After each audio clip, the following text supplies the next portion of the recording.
Everybody, I'm Cristo, and a couple of weeks ago I showed you it was more than a month ago actually, I showed you my Bob's Mods factory tour. Let's do the same thing, but for Space Age. I have not finished Space Age yet.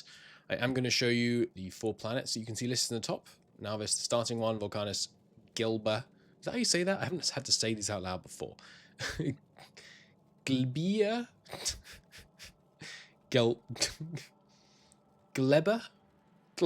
I'm not sure. And Fulgora.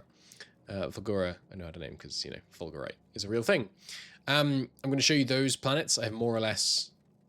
I think I have all the buildings on all of those planets. So that's the kind of level of spoilers that you can expect. To see, I won't show or talk about the other planets because I haven't got there yet. I played this for about 167 hours. I think when I loaded the save, it told me I was at exactly 167 hours. I haven't been rushing.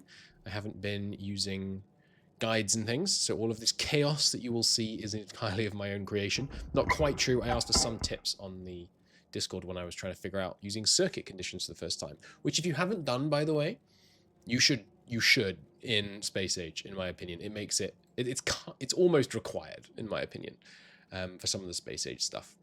But yes, I'm showing you this place here because this is where our original main bus started. I built a pretty tame main bus here on the starting planet. You can really track my progress. So we started here. I was building some military stuff.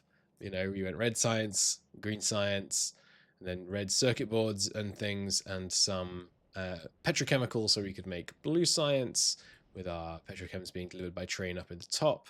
And then we went into a big thing. All this whole section, all of this is dedicated to making basically blue science. When these blue science assemblers are running, and this is before I added all the productivity and stuff, which I've just been kind of slapping down. All of this red science is required to do all of this much green science. Sorry, this much blue science. I believe I was going for 15. Helmut will probably remind me. Was it really 3 a second that we were trying to output? That can't be right. I must have changed this since I was last looking at it. But anyway, this output a bunch of blue science, and then by their powers of chips and sciences combined, this was our very first rocket silo, which I have never actually, I haven't deconstructed. Although I did upgrade it to rare, which might reset the counter, but apparently it has launched. What would that be? That would only be 10 launches. Yeah, it must have reset when I changed it to rare. From there, once we had space science, we built Reach. Now, Reach is my space science generator. Ah, it's broken. Yeah, this is the first space platform I ever built. As you will see, it is thick.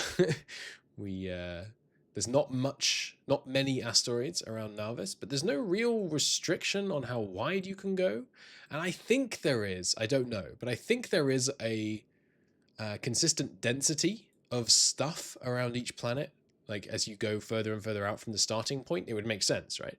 So by capturing asteroids from both above and below across a really long width, this thing, when it's functioning properly, which let me just fix it here real quick. This thing pumps out space science relatively quickly, especially now it's got stuff plugged into it. It could have rare assembling machines and things as well, I guess, but it doesn't really need it. Space science has not been my bottleneck at almost any point. I was kind of surprised actually by how completely trivial space science is now, because this thing, yeah, this is janky as all heck. Let me explain how this works. So there's this circuit, right? And the circuit looks at the belt and tells when there are less than a certain number of blocks on the belt, and when there are under the amount that it wants, it will insert in. But it's badly designed because it's the first proper kind of circuit belt reading setup I ever made.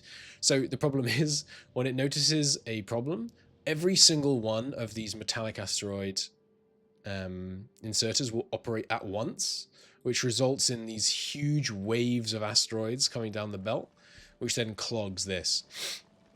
You can see that I've tried to create little spaghetti paths to try and make there more room to store the chunks. By far the smartest way. smarter way rather, not necessarily smartest, would just be to be inserting these chunks into space when I don't need them. And you'll see on some of my spaceships that I have got better at handling this. But hey, it works. There you go. Space science is being chunked out, and this is only at half capacity because I guess it's stuck down here as well. Oh, it's very stuck. Let's rejig that.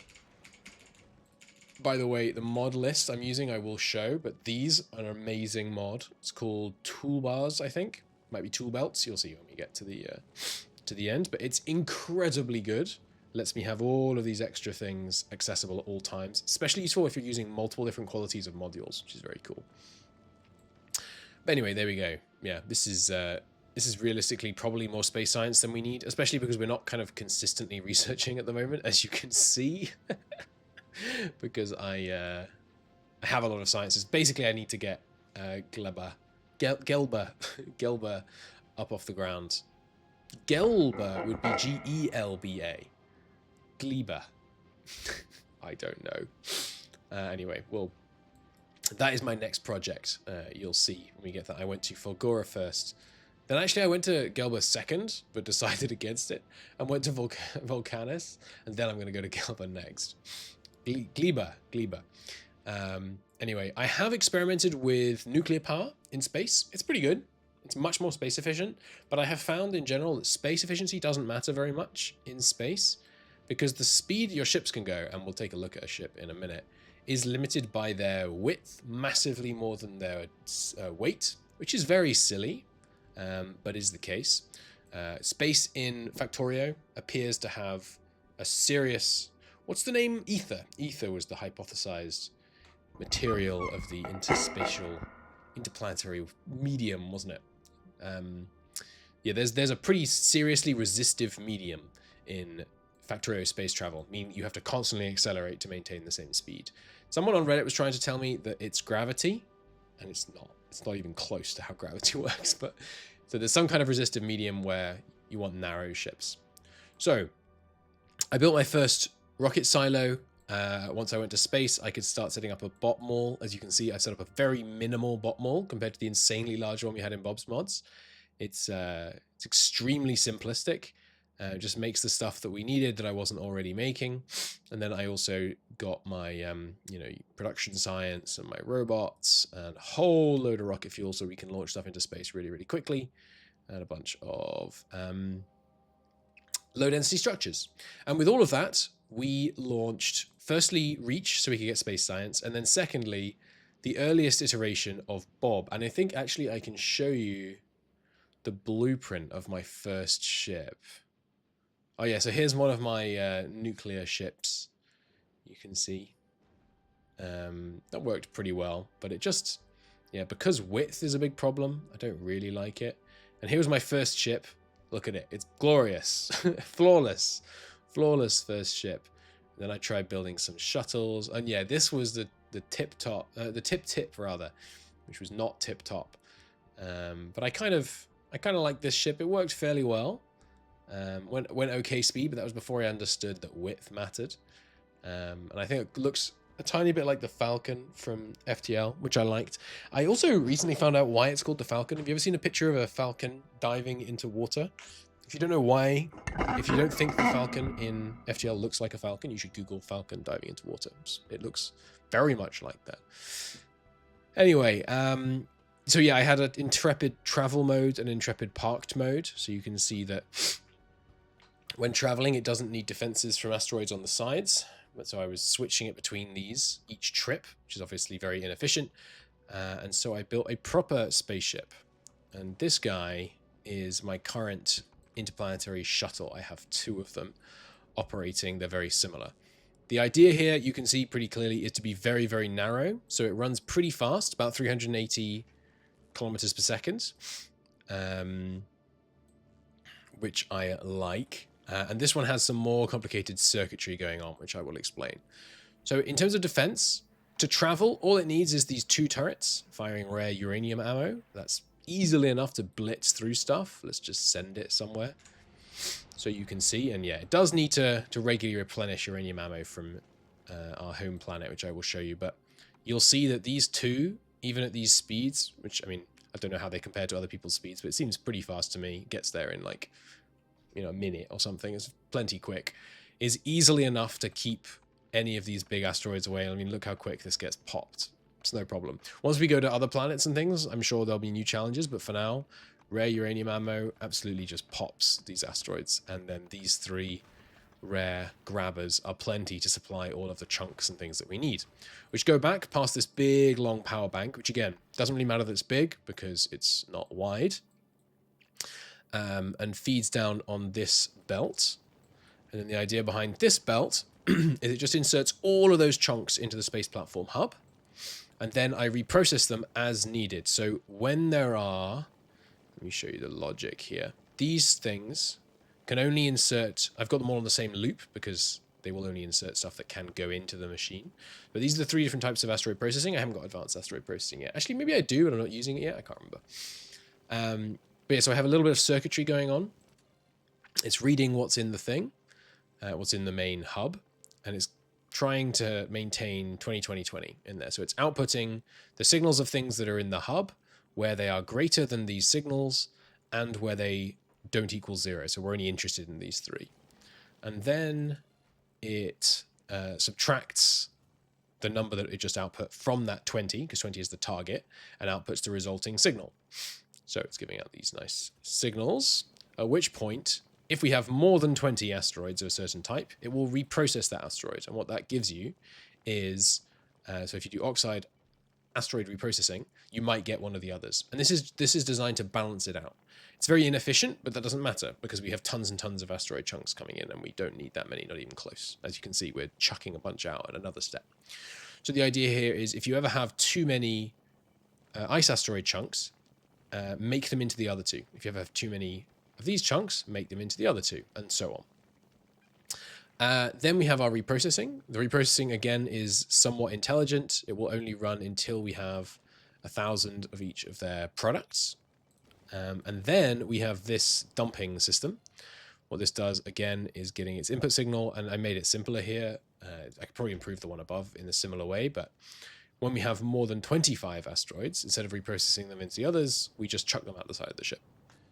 So by those 2 systems combined, firstly, we balance out. So if we happen to get a ton of ice asteroids and we want carbonic asteroids, we can switch between the 2.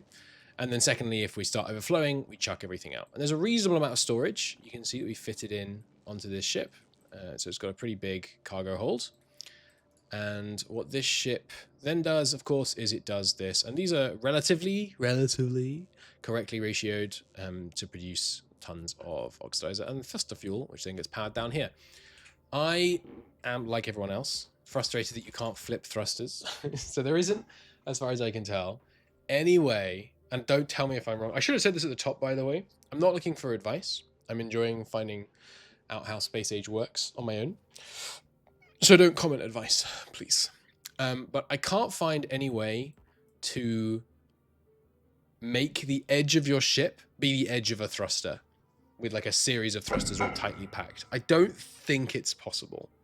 It might be possible with one gap in the middle, maybe. I should experiment with that. If you could have one gap in the middle, because what I'm having to do at the moment is have pipes that go further out than my outermost thruster on both sides. I certainly don't need that pipe, by the way. Get rid of that. But yeah, like I say, it's plenty fast, so I'm not too bothered. It does this, yeah, just constant spray of materials out into space, which is, I find quite funny. So I used that ship, and it took me to Fulgora. And here is my Fulgora setup.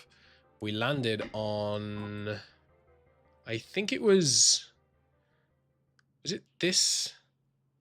I think it was this island. Yeah, it was this island that I first landed on. And I started building my first main base here, which now basically completely no longer exists. I built my first main base here, and my first scrap mine was down here. If you're not familiar with how Fulgora works, and you've just played vanilla, you should definitely play Space Age if you like vanilla, by the way. It's extremely good. They did a very... I was very skeptical when they first announced Space Age that they would be able to make new planets meaningfully different in an interesting and engaging way. I haven't really played Gleba or the other one. What is it called? Whatever it's called.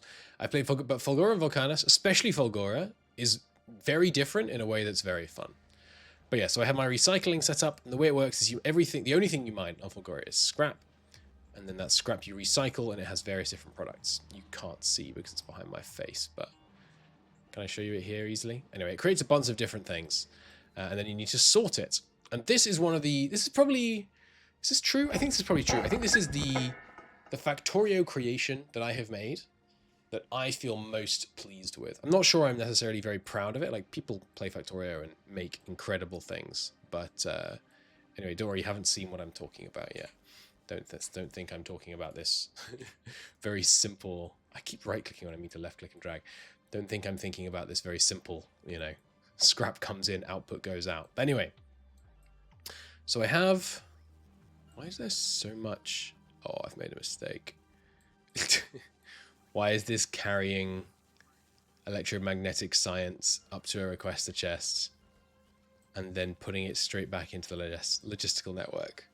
What have I done? Why are you requesting this? Stop that. God, there'll be a lot of bots flying around for no reason for many, many dozens of hours because of that. Excellent. Anyway, no, the thing I'm most proud of is this Fulgora recycler system, which, I grant you, is rather hard to look at right now, but let me explain it from the ground up. So, these are from a mod, by the way. The default, they added the ability to show numbers in the game, but they look like trash, like this. So, there were all these mods that have existed for many, many years that make it look nice. It's very bizarre. But anyway, so mod these in. They look much, much nicer. But so this right here is the most important constant combinator in my factory. This thing outputs a signal which represents the level of items that I wish to achieve in my Fulgora logistics network. If at any point the number of items exceeds this, recycle the item. That's what this system does. These circuits here I won't go into. They're just to display the number of items below that target I am and the number of items that are currently pending recycling. But the system that I will go into is this one. And this is basically just the same thing over and over again. And I have one here, one here, one here. I think that's it, just the 3. No, that's right. I have some more down here, slightly different shape, but exactly the same system. And I'll use one of these as an example because I think it'll be easier to show you. So what this is a requester chest. And the requester chest is requesting all of those things that are currently above the limits that are set in the constant combinator. And as you can see, it's constantly updating until they are, and it's trashing any unrequested thing. So if something is trashed by another different requester chest, it should then be removed from this requester chest. Realistically, it'll probably be trashed before, and we slightly over trash our limit, but that's not a problem. Well, it took some tweaking, but it's no longer a problem. So we have, the thing that's hard on Fulgora is finding your cursor. I should mod the cursor so it's more visible. But anyway, have I got the thing where you shake your cursor and it gets bigger? I should turn that setting on. Anyway, so what have I got? It's very simple. I've got an arithmetic combinator, a decider combinator, and then that constant combinator. And that decides what the requester chest requests. Now you can see all this green and red wiring. The green wiring goes to the constant combinator. So you will see that this constant combinator here, and constant combinators, if you're not familiar, just output a signal. They just output, this is the thing that is sending down the wire. And that'll make more sense in a sec if you don't know. So that green wire that you just saw down there extends all the way through here, all the way through here, all the way through here, all the way through. All of this is connected to that one green wire, meaning that I only have to change one constant combinator, and all of these machines will react accordingly. So that green one comes in from there, and the red one just connects to one of my roboports. So the green wire is what we want, the red wire is what we have. So you can see that the green signal here is what we want, and that's all nice and static. And the red signal is what we actually currently have, and that's obviously constantly in flux. So we take every signal that's coming in. So consider copper wire. We want 50,000 normal copper wire. We have, at a glance, yeah, it moves a lot, but trust me, there's a 50,000 regular copper wire in there. So we compare the two signals. Firstly, is the red higher than the green? So red greater than green. So do we have more than we want? And if so, Is green not equal to 0? Because I'm not interested in recycling stuff that I haven't set a limit for. So yes, green is not equal to 0. We have this copper wire thing set. And yes, red is higher. You can see that there's an output signal here. When that's the case, output the red signal. Output the current amount that we have.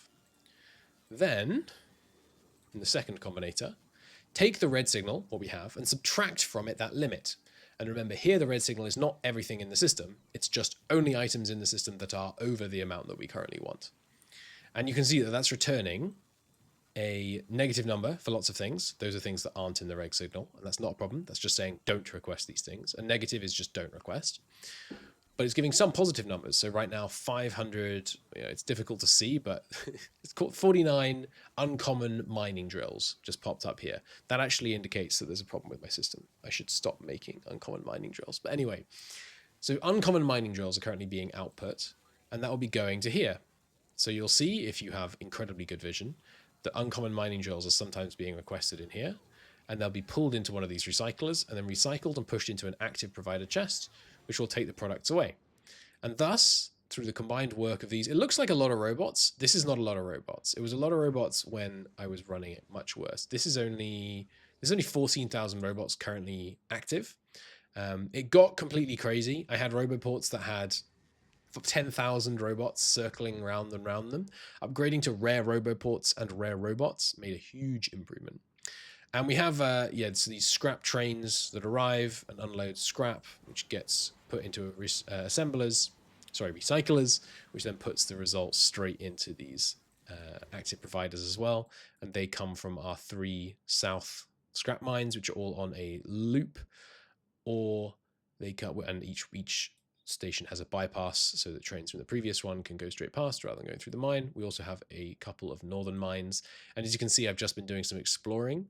And I'm going to build a new northern mine loop at some point, which goes via here, here, here. Probably not these. Yeah, those are too small, too small, too small. So, yeah, so it's just going to go through here, here, here, across, here, here, and then drop off the scrap. I'll probably rework this. And you can see we've got lots of accumulators. Our power fluctuates as it does on Fulgora, because you get almost all of your power on Fulgora normally from these lightning accumulators. Lightning collectors rather. So we're currently using, a little bit over, 3/5 maybe of our current power charge. I am able to connect this island, and these 3 down here by rare big electric poles. There are no other islands that I am currently in range of connecting to via big electric poles. I might be able to cross gaps like this once I get to legendary poles. I don't know. But right now I can't connect any of these islands. I can't even connect to this one. So I do get some bots that occasionally die making the trip across here to my mines. My mines, by the way, still don't have big mining drills. I should transition over to big mining drills at some point. I just haven't felt the need. But they do have, they're full qualityed mining drills. And they are rare, so the resource drain is 66%. I could half that with big mining drills, which would be nice and make these mines last longer. As you can see, this northern one is running out. Only 800,000 left. There were 25-ish million up there to start with, so it is running out. And then, of course, we have our rockets. So when things are required, everything comes from here.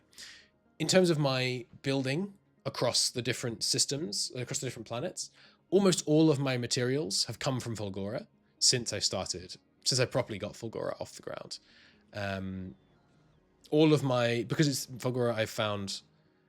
I like how you scale on Fulgora compared to other planets. You just crank more recycling, basically. It's great. So that all works here. We also have local Fulgora science. So Fulgora science, which will look familiar to you if you have seen the other one. Oh, I have made a mistake, though. This is broken. Okay. Hang on. Oh, no, it's not broken. Sorry.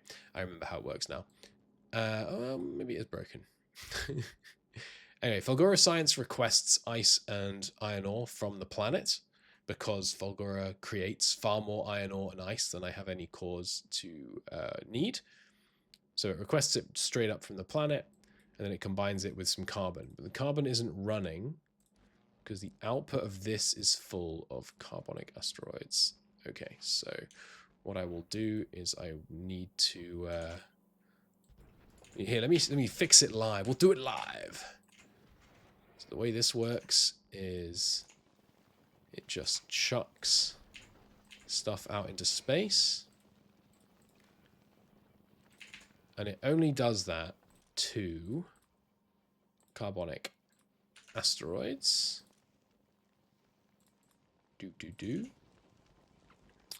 And this is now inefficient. They're not going up to here. So, hang on, was I never inserting carbonic asteroids from here to here?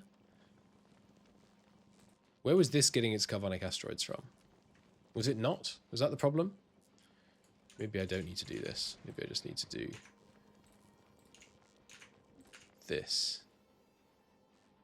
I should do it, actually. Yeah.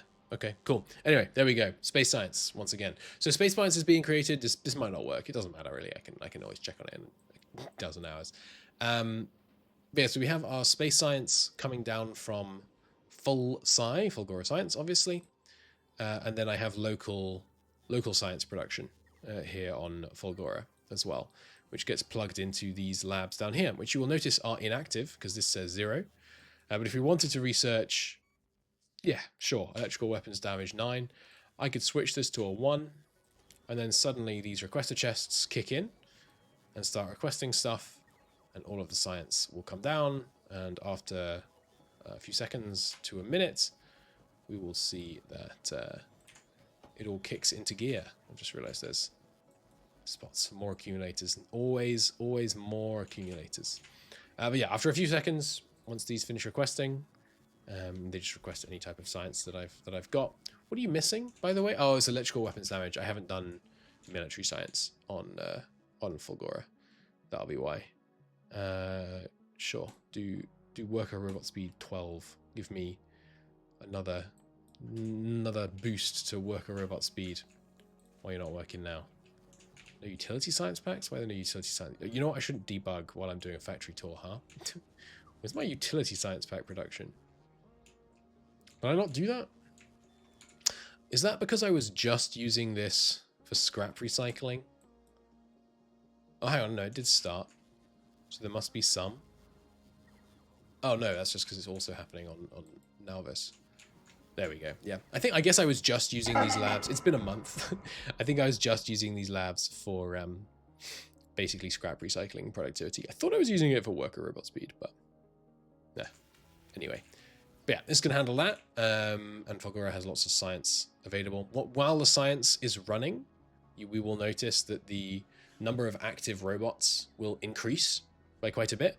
So let's leave that running. I'm curious how much it actually increases by when, while I have the science running on the planet. And these are rare labs, so they run comparably fast to normal ones. So that's Fulgora, and then once I had Fulgora set up, not this setup, I had a setup on the north, and I switched down here, which is what I invested in, putting the time in to build this like nice automated scrap system. I went back to Nalvis. I set up nuclear power, which I have my somewhat tileable and very badly ratioed. I know, don't worry about it. Nuclear power setup down here. This is circuit controlled. It only turns on new reactors as the system needs it. You can see right now it's running all of these, but at less than they need to. When the amount of steam in this big steam battery gets below certain levels, indicated by the text, it turns on more reactors. But yes, I hopelessly miscalculated the ratio on these, but it doesn't matter, because nuclear power is unbelievably cheap. Just truly unbelievably cheap, in my opinion. So it's just crazy easy to have enough power at the moment on Nalvis. And where does that nuclear power come from? Well, we have our train system, of course. A couple of iron and copper and stone drop-offs on here. Got our mines and logistics networks spread across the planet. I'm quite pleased. You can see the number of nukes that I fired this game. I'm quite pleased with our anti-biter technology. This seed gave us some good stuff. So with this wall, that is a very funny wall, I now realize. What am I doing here? that's so dumb. Okay, hang on, tear this down. Anyway, I don't know why. I must have not explored this far south when I built that wall. But so with this wall plus this wall, plus this one and this one plus this one. We completely cut ourselves off from biters. And now I look at it, I bet there's no connection to more land here, and we could actually clear this area out and then remove these two walls. That will be fun. Maybe I'll go and show you how we clear out biters these days. At least how I clear out biters these days at the end of the video. But yeah, so I went back to Navis, I got my power, and of course for nuclear power I needed some Kovaraks. So I set up my... I only used a single uranium mine so far. It still has 6.6 million uranium in it, so not going to run out anytime soon. Pumps up here into our Kovaraks, sorry, into our uranium enrichment, which I have productivity moduled. Why are these not running? That's because we have all that we need. And that ran into my initial... This was the starting Kovarak system, which I built before we had any modules or anything. It's very, very simple. It's super, super easy. People, once you have even a very fundamental understanding of how circuits work, it's completely trivial to run Kovarak systems. And then I wanted to expand it, and then I wanted to expand it a great deal more, and that was because I wanted to start using rare nuclear fuel, which I now do. So this was one of my early experiments with quality. But all of my trains run on rare nuclear fuel, which means they go like this, which is pretty speedy. They are at, what is this? Yeah, max speed of about 600 kilometers an hour. Not bad, not bad. And their acceleration power is pretty beefy. What is that? About 2.24 megawatts of acceleration power, which I do like. Means they zip around at great speed. What's that? 321 max speed. So we can zip the trains around nice and fast. What else is worth seeing? Oh yes, so I built this. So that was for my original. This was my original build. So this bit was just for power. And by the way, these four machines are easily enough to run dozens of times more power than I currently need. What is our current power production capacity? 3.6 gigawatts. These machines could make many times more than that. Nuclear fuel is farcically cheap at the moment. But I wanted more rare uranium. So I brought all these big mining drills over from Volcanus, and I set up this filtering, which appears to have broken down. It's just because we have too much rare uranium. And then it all goes into these centrifuges. And these centrifuges, you can see I have split it out so that we have our normal, our uncommon, and our rare uranium ore being split. So we have our uncommon uranium ore processing, and up here are... Where is it? Oh no, I put it on the left, didn't I? Where's my rare... uranium ore processing? Here it is, yeah. Rare uranium ore processing all happens over here. So that all gets combined back down, and then we recycle it and recycle it and recycle it until literally all of it is rare tier. And then the rare, I'm just sticking into another train here. And this is so that we have tons and tons and tons of rare U238. And that goes up to my latest project on the home planet, which is this thing. Oh, I've noticed a train gridlock. What did I do wrong? What are those there for? This is not good. If those were both path signals, again, I shouldn't really be debugging while I record this, but I think if those are both path signals and that is a path signal, I should resolve it. Anyway, as you can see, I'm not that worried about it being gridlocked because, I am progressing less quickly than my factory can do things. So the factory doesn't really matter if it's gridlocked. But so this is my new rare bus. I'm building a bus of exclusively rare ingredients. You can see we've got uranium, plastic, copper, iron, green, red, and blue circuit boards, and steel. All pure rare inputs right now, which I do like. Oh, I'm glad I fixed that, actually. That was a problem. That had stopped my rare uranium ammo production. Had shut down. Oh, that was actually going to be a real problem. All my ships were going to blow up if I hadn't fixed that train. That's funny. So I'm not using this for much right now, because I'm just getting all of my rare ingredients from Fulgora, but I liked the idea of having local rare production, as it were. And the most important thing it's creating was the one thing that was broken, which is, yeah, we have this rare uranium ammo, which is how I'm defending my ships right now. It's probably also, I'll ship it to Gleba to fight the aliens there, I think. But yeah, that's the rare bus there. Oh yeah, while I'm talking, this is Volcanus, by the way, the final planet. Oh, I haven't shown you my gear, by the way. This is what I'm using right now. Pretty simple, just designed to let me move quick and keep me super powered up, even when I'm using quite a few roboports at the same time. I swap out legs for extra roboports as needed. Now, you don't have any rocket fuel. You have rocket fuel requested, don't you? Do not? I don't think they do. Let's get some rocket fuel on my ship so that I can fly myself to Narvis and let out some steam at the end of the video. Where is rocket fuel? It's, like I said, it's been a while. Surely it's an intermediary product. There we go. Bring me 1,000 rocket fuel from... actually, yeah, you could just bring it from Narvis, couldn't you? Anyway, so Volcanus was the next planet that I landed on. And I have this itty-bitty little starting bus that I have built here, with both mixed fluid and item bus, designed to get me a little bit of these sciences created. The, what's it called? Metallurgical science? Yeah, metallurgic science packs being created here, and some furnaces being created, sorry, foundries being created so I could use them on other planets as I would like, and in space potentially. And then I've also got some tiny little piped lava-based production stuff going on down here, which is shut down because you don't have enough tungsten ore because I screwed up that. Okay, there we go. Fix that. Excuse me. Not fix that? No, now fix that. Good. I cleared a large area of worms, and we did that with nukes. They're trivial to deal with big nukes. I think I encountered some I couldn't kill with nukes, so I killed them with Tesla turrets.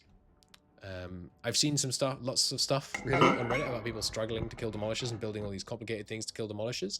I must have just come to Volcanus in a different order to other people because it was completely trivial. I mean, it's just going to be based on your tech level, isn't it? I'm not saying I'm better than anyone. It's just when you come here, basically. Why is there no radar coverage down there? Hang on, that's not good. I hope that doesn't mean a radar has blown up somewhere and I missed it. Anyway, we got our tungsten ore mining down here to the south, and I have just finally built some trains. The last thing I did before I stopped playing was build out the very beginnings of our train network. So we have our calcite mine down here. We have a series of tungsten mines up here. We have a coal mine, all of which comes down here. Right now our coal is being delivered just by belt, but in the future it will obviously be by train. We have our calcite being delivered here. Finally, we just need to finish, as you can see, I stopped right in the middle of this, belting down our tungsten ore down here, and then this will be the start of our new, I've got this nice open space here. Just going to ignore that coal probably.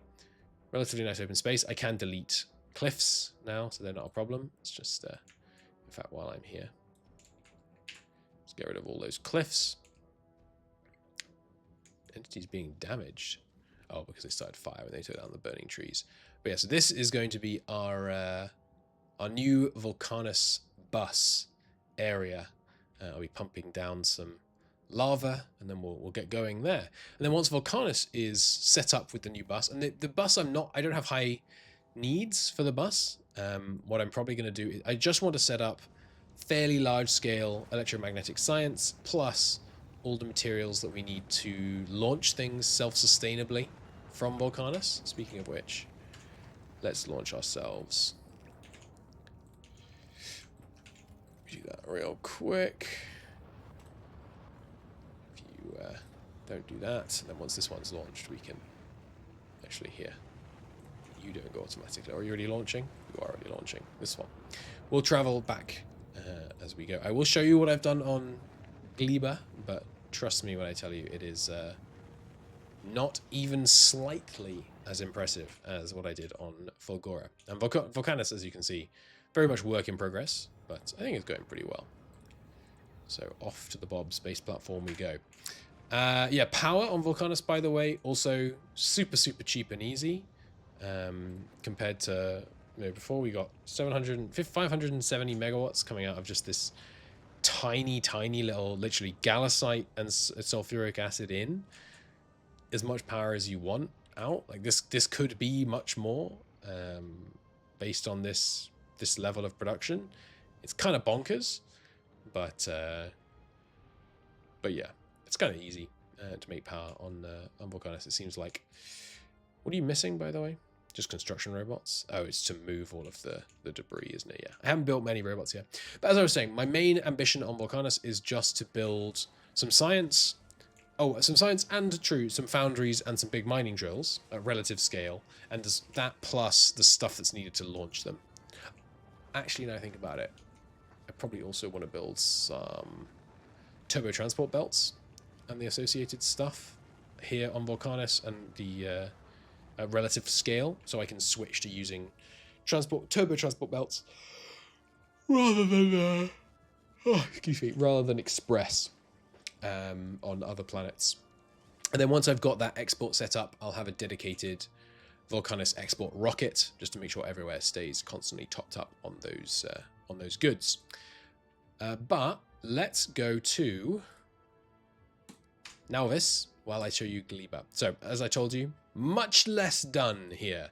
I have a diddy little farm over here comprising of one agricultural tower, which has no space in its output because you have too many seeds in. Yeah, it's I really haven't got to grips with this at all. Did a little bit of exploring around. Very little pollution because nothing is running right now. Sorry, spores, not pollution. Yeah, another couple of architectural towers over here. But really not got to grips with Gleba at all. Here's my mighty little tiny experimental factory production. I haven't made a single agricultural science pack. I suspect, yeah, I'm not sure, but because of the fact that agricultural science packs degrade, I might bring science here and then do my science here. We'll see. It would take a lot of rocket launching, but Fulgora and Nauvis have functionally infinite resources, so I'm not too worried about that. But yeah, it seems really interesting. I'm really looking forward to getting to grips more with it.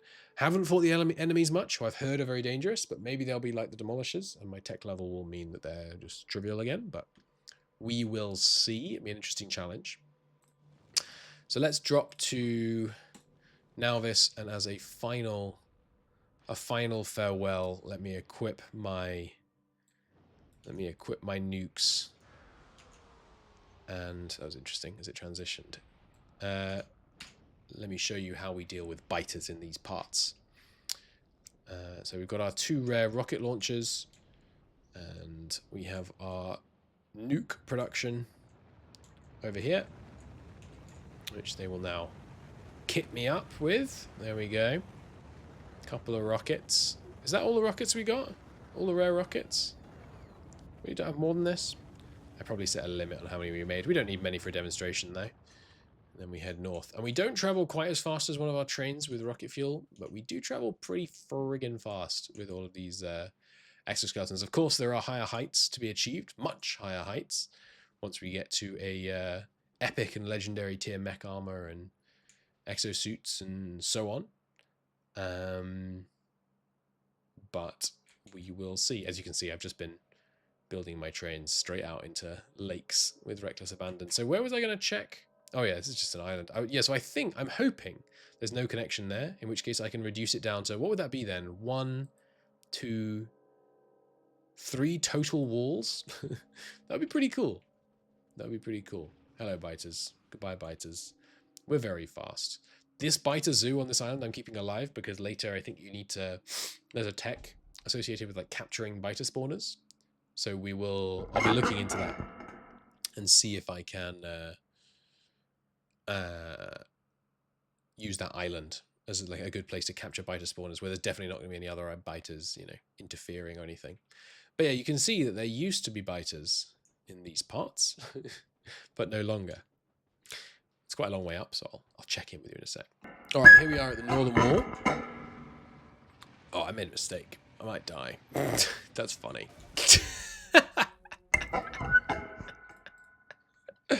I didn't realize that giving myself too much credit. I forgot that I was not wearing my my personal shields. All right, we're back. But yeah, this is how we deal with biters these days. Rare nukes really do a good job of clearing out biter spawners. Look at the radius on those explosions. Absolutely glorious. And this is how I cleared out most of the biters in the north. I've still never used artillery, by the way. Played this game for 1,000-something hours. Let's check if that gap is in fact closed up here. Come on. Come on, that'd be so good. Oh, it's looking good. It's looking good. Nice. Yeah, so if I go around and do a bit of more nuking, then we'll be able to completely wall off the biters. And look how close it came in a few of these places. It's so lucky.